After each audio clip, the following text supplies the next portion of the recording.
নমস্কার। 28 তারিখে দাঁড়িয়ে আমরা কিন্তু কন্যা রাশির অ্যাসপেক্টে উন্নতি ডেভেলপমেন্ট দেখতে পারবো। আর্থিক ভাগ্য কন্যা রাশির, কর্মক্ষেত্রে উন্নতি প্রোগ্রেস হচ্ছে। ধনুরাশির জন্য দিনটি শুভ। আটকে থাকা কর্ম উদ্ধার হবে, কর্মক্ষেত্রে নামযশ খ্যাতি বৃদ্ধি পাবে, কিছু প্রাপ্তিযোগ রয়েছে, সম্পর্ক ভালো হচ্ছে ধনুরাশির আজকের দিনে।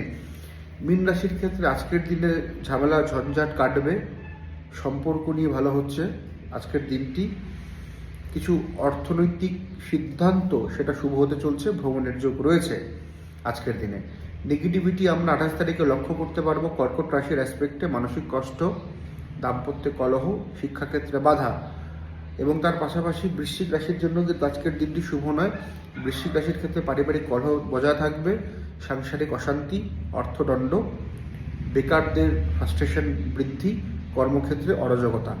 এছাড়া যে রাশিগুলোর কথা উল্লেখ করলাম না, তার আজকের দিনে দাঁড়িয়ে 28 তারিখে দাঁড়িয়ে অ্যাভারেজ ফল প্রাপ্ত করতে চলছে। নমস্কার।